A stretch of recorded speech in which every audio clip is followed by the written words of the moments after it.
Advani mention आज दुल्हन की तरह सजा हुआ दिखाई दे रहा है। परिवार के छोटे बेटे विराज की सगाई का कार्यक्रम आज रिया के साथ होना तय हुआ है। विराज की मां सुनीता पलके बिछाकर अपने होने वाली छोटी बहू रिया और उसके परिवार का इंतजार कर रही थी। तभी 8-10 बड़ी बड़ी महंगी गाड़ियां बंगले के सामने आकर रुकती हैं और उसी के साथ चारों ओर खुशी की लहर दौड़ जाती है। सुनीता आरती का थाल लेकर दरवाजे तक आती है और फिर रिया की आरती उतारने के बाद नजर का एक टीका उसके माथे पर लगाकर बड़े प्यार से वो उसे घर के अंदर ले जाती है। मेहंदी लगे हाथ, खूबसूरत लंबे बाल और चमचमाते हीरो का हार पहनी वो रिया किसी अप्सरा से खूबसूरत नजर आ रही थी। कुछ ही देर में सगाई का कार्यक्रम शुरू हो जाता है और इसी के साथ विराज और रिया एक दूसरे को अंगूठी पहना देते हैं। रिंग सेरेमनी के बाद घर पर आए सभी मेहमान पार्टी में बिजी हो गए थे। कुछ देर के लिए रेवती और राजू भी भूल गए थे कि उनकी बेटी साक्षी की मानसिक हालत ठीक नहीं है। विराज, मुझे बाथरूम जाना है। Oh yes, straight then first left. तुम अकेले मैनेज कर लोगी ना? Of course. रिया वॉशरूम की ओर जाने लगती है। तभी बाथरूम के बाहर उसे साक्षी खड़ी हुई नजर आती है। हे साक्षी, कहाँ थे आप बेबी? आपको भी बाथरूम जाना है क्या? ये कैसी गंदी सी डॉल से खेल रहे हो आप? मैं अभी फ्रेश होकर आती हूँ, फिर आपके लिए बहुत सारे गिफ्ट्स लाई हूँ, वो दिखाती हूँ। ओके? इस वॉशरूम में पानी नहीं है, आपको ऊपर जाना पड़ेगा। अरे लेकिन रिया कुछ कह पाती है उससे पहले साक्षी वहाँ से हटकर एक दीवार की ओट में छिप जाती है। चलो ऊपर ही चले जाते हैं। जैसे ही ऊपर जाने के लिए रिया सीढ़ियाँ चढ़ना शुरू करती है, साक्षी दीवार के पास खड़े हुए अजीब तरह से मुस्कुराने लगती है। रिया ऊपर जाकर देखती है एक बड़ा सा वॉशरूम था जिसमें बाथरूम के अलावा ड्रेसिंग रूम भी अटैच था, जहाँ फ्रेश होने के बाद कपड़े बदलने और तैयार होने के लिए भी स्पेस था। रिया तुरंत जाकर पहले वॉशरूम यूज करती है, उसके बाद वो हाथ धोने के लिए आईने के सामने खड़ी हो जाती है। अचानक उसकी नजर आईने की ओर जाती है जिसमें उसे अपना खूबसूरत चेहरा नजर आता था। देखते ही देखते रिया को अपने पीछे एक काली परछाई नजर आती है जो आकर उसके अक्स में समा जाती है। रिया घबरा कर मुड़कर देखती है तो उसे पीछे कुछ नजर नहीं आता।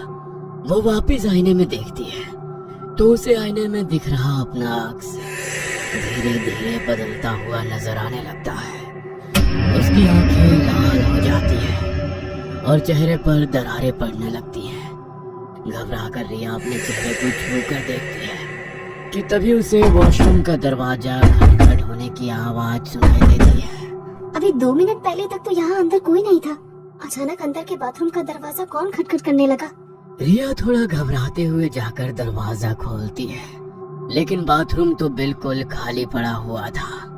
खाली बाथरूम को देखकर रिया गहरी सांस लेती है, लेकिन अचानक ही बाहर वॉश बेसिन का नल अपने आप चालू हो जाता है और उससे पानी गिरने लगता है। अरे कौन है यहाँ? मैं पूछती हूँ कौन है? घबराकर जैसे ही रिया बाहर आने की कोशिश करती है, वॉशरूम का मेन डोर बाहर से लॉक हो जाता है। रिया बाहर दरवाजे का लॉक घुमाने की कोशिश करती है, लेकिन वो नहीं खुलता। तभी उसे एक बच्चे के खिलखिलाने की आवाज सुनाई देती है और किसी के दौड़ते हुए कदमों की आवाज भी सुनाई देने लगती है।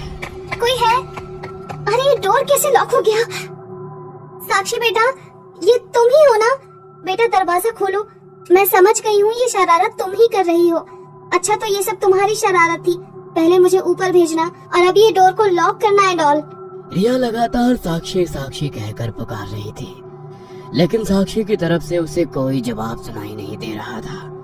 बस किसी छोटे बच्चे के खिलखिलाने के हंसने की आवाजें उसे सुनाई पड़ रही थी। डर से रिया चिल्लाने लगती है और रिया के चिल्लाते दरवाजा अनलॉक हो जाता है और वो दरवाजा खोलकर बाहर निकल आती है।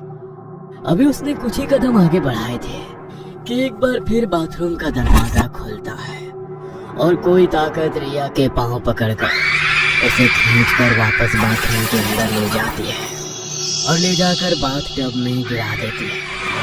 रिया पानी से बाहर निकलने की बहुत कोशिश कर रही थी, लेकिन ऐसा लगता था जैसे किसी ने पूरी ताकत से उसका मुंह टब के अंदर पकड़ा हुआ हो।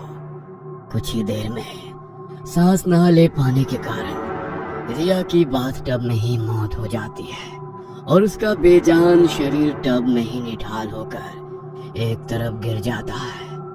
कुछ देर बाद, माँ, रिया काफी देर पहले बाथरूम गई थी, अभी तक लौटी नहीं। आप देखोगे एक बार बाथरूम जाकर प्लीज? बेटे की बात सुनकर सुनीता बाथरूम में जाती है तो वहाँ उसे कोई नजर नहीं आता। विराज, बाथरूम में तो कोई नहीं है। तू देख, हो सकता है बंगला देखने के लिए निकल गई हो। विराज को ये बात बड़ी अटपटी लग रही थी कि सगाई के दिन जब इतने मेहमान जमा है, रिया पिछले आधे घंटे से लौटी क्यों नहीं है। रिया भी ना, ये कोई समय है बंगला देखने का? और अगर देखना ही था तो मुझे कहती, मैं दिखाता। विराज परेशान होकर इस कमरे से उस कमरे में टहल रहा था, तभी उसे साक्षी के कमरे का बाथरूम का दरवाजा खुला हुआ दिखाई देता है। विराज रिया करते हुए बाथरूम के अंदर जाता है तो वहाँ बाथटब में रिया को पड़े हुए देखता है। रिया की ऐसी हालत देख वो चिल्लाते हुए भाई भाभी को पुकारता हुआ बाहर आता है। चाचा को ऐसे चिल्लाते हुए देखकर भी साक्षी कोई रिएक्शन नहीं देती और अपने कमरे के बेड पर बैठकर आराम से अपनी डॉल से खेलती रहती है। विराज को पागलों की तरह रोते चिल्लाते सुन रेवती, राज और कई सारे लोग वहां जमा हो जाते हैं। रिया की इस तरह अजीबोगरीब हालत में मौत हो जाने से पूरे बंगले में कोहराम मच गया था। रिया की माँ और सुनीता जी के आंसू तो रुक ही नहीं रहे थे।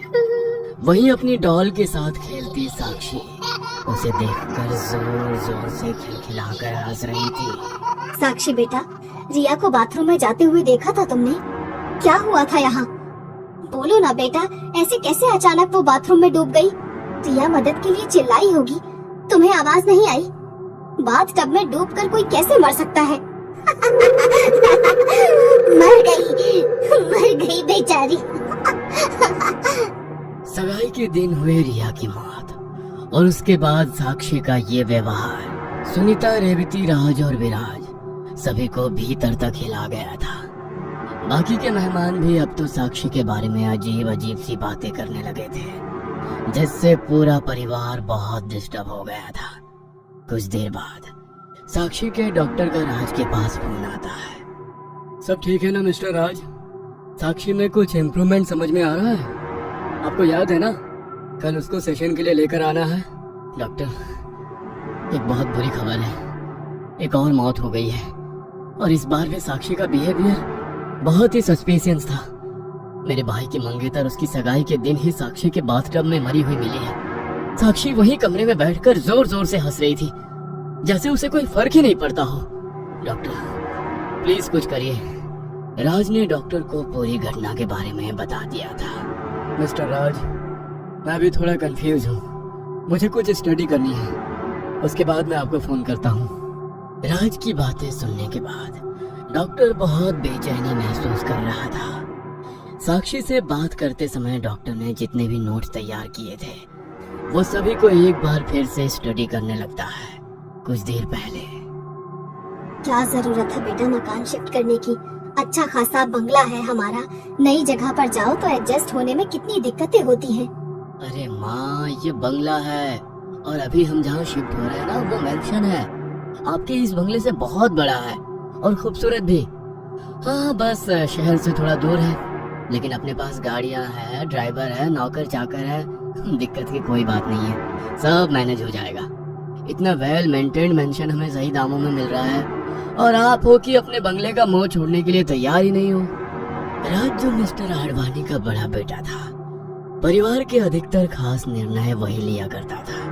राज और रेवती ने शहर के बाहरी इलाके में बनाए खूबसूरत मेंशन अपने लिए पसंद कर लिया था और आज वे लोग अपने नए घर में शिफ्ट होने जा रहे थे। साक्षी को अपना ये नया बंगला बहुत अच्छा लग रहा था। वो दौड़ कर सभी कमरों में जाकर उसे देख रही थी। राज, काफी देर हो गई, साक्षी कहीं नजर नहीं आ रही, आपने देखा क्या उसे? अरे क्यों चिंता करती हो, बाहर गार्ड बैठे हुए हैं, घर से बाहर नहीं गई होगी, अंदर बंगले में ही कहीं होगी, चलो देखते हैं। राज और रेवती मिलकर साक्षी को ढूंढने लगते हैं। काफी देर तक ढूंढने के बाद एक अंधेरे कमरे में उन्हें साक्षी बैठी हुई नजर आती है। अरे साक्षी, यहाँ क्या कर रही हो तुम? इतना बड़ा बंगला छोड़कर ये अंधेरे कमरे में क्यों बैठ गई हो? चलो इधर आओ। राम सिंह, इस कमरे में अंधेरा क्यों है? गुस्से में रेवती की आवाज सुनकर राम सिंह दौड़ते हुए वहाँ आता है। मैडम, पता नहीं इस कमरे में क्या प्रॉब्लम है, कई बार बल्ब बदल दिया लेकिन बार बार खराब हो जाता है। आप लोग चलिए, मैं चेंज करके आता हूँ। रेवती अपनी बेटी साक्षी को लेकर दूसरे रूम में आती है तो देखती है कि साक्षी के हाथ में एक पुरानी सी गुड़िया है जो दिखने में काफी अजीब लग रही थी। साक्षी, ये किसका टॉय है तुम्हारे पास? हमारा सामान तो अभी अनपैक भी नहीं हुआ, फिर ये गुड़िया कहाँ से आई? अम्मा, ये गुड़िया उस रूम में थी। आपको पता है, गुड़िया ने मुझे हाय किया। हम दोनों बेस्ट फ्रेंड बन गए हैं। आप पूछ रही थी ना मैं उस रूम में बैठकर क्या कर रही थी? मैं अपनी नई फ्रेंड के साथ खेल रही थी। हम दोनों ने ढेर सारी बातें की और हमें बहुत मजा भी आया। मैंने डॉल को प्रॉमिस किया है, अब हम दोनों हमेशा साथ साथ रहेंगे। राम सिंह, बोला था ना तुमसे कि घर में जो भी सामान हो सब उठाकर बाहर फेंकवा देना। हमें कोई पुराना सामान घर में नहीं दिखना चाहिए। फिर ये डॉल कैसे रह गई? पता नहीं साहब, मैंने तो पूरा बंगला चमका दिया था, एक भी चीज नहीं बची थी। कैसे आई, कहाँ से आई, नहीं कह सकता। सब के सब कामचोर हो गए हो। डॉल क्या खुद से चलकर आई होगी यहाँ? कोई काम सही से नहीं होता। लाओ साक्षी, इधर दो वो डॉल। आपके लिए पापा बाजार से नया और बहुत अच्छा डॉल लाकर देंगे। लाओ। देखो तो, ये डॉल कितनी गंदी है और इसके चेहरे पर ये गंदा सा क्या लगा है, खून जैसा। छी! मम्मा, ये मेरी डॉल है और इसका नाम एमिली है। आप मेरी डॉल के बारे में ऐसी बातें कैसे कर सकते हैं? मैं आपसे बात ही नहीं करूंगी।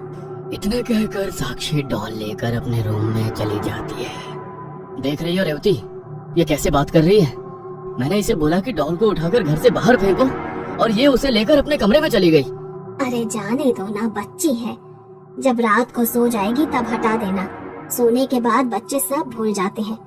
उसे कौन सा याद रहने वाला है कि यहाँ बंगले में उसे क्या मिला था। साक्षी वाकई मम्मी पापा से नाराज थी। डिनर करने के लिए भी वो अपने कमरे से बाहर नहीं आई थी। साक्षी बेटा, ऐसे कोई मम्मी पापा से नाराज होते हैं? आपने आज खाना भी नहीं खाया। अच्छा आओ, दादी अपनी गोदी में बिठाकर प्यार से खिलाएगी। नहीं दादी, मुझे खाना नहीं खाना। आपने देखा ना मम्मी पापा ने कैसे इंसल्ट की मेरे फ्रेंड की। ये तो गलत बात है ना। मम्मी पापा को सॉरी बोलना पड़ेगा। जिद नहीं करते ना बेटा, मम्मी पापा बड़े हैं, उनके बारे में ऐसी बातें नहीं करते। चलो जल्दी से खाने के लिए डाइनिंग टेबल पर आओ। दादी आप भी जाओ, मुझे आपसे भी बात नहीं करनी। आप सब लोग एक जैसे हो। अरे बेटा, ये कैसे बात कर रही हो तुम? देखा ना आपने, जब से इस लड़की ने उस डॉल को लिया है कुछ अजीब बिहेव नहीं कर रही है। ये इतनी बदतमीजी से तो कभी बात नहीं करती। इसे हुआ क्या है? उस डॉल के लिए ऐसे पागल हो रही है जैसे आज से पहले इसने कोई खिलौना देखा ही नहीं है। अब उसकी डॉल से हम माफी मांगेंगे। रेवती, खत्म करो इस बात को और देखो, कोई जरूरत नहीं है ज्यादा साक्षी के पीछे पीछे जाने की। ज्यादा लाड प्यार से भी बच्चे बिगड़ते हैं, इस बात का ख्याल रखना। राज ने साक्षी को मनाने के लिए घर में सभी को सख्त मना कर दिया था, लेकिन साक्षी का व्यवहार हर गुजरते पल के साथ बहुत तेजी से बदल रहा था। क्या साक्षी के साथ किसी अनहोनी की शुरुआत हो गई है?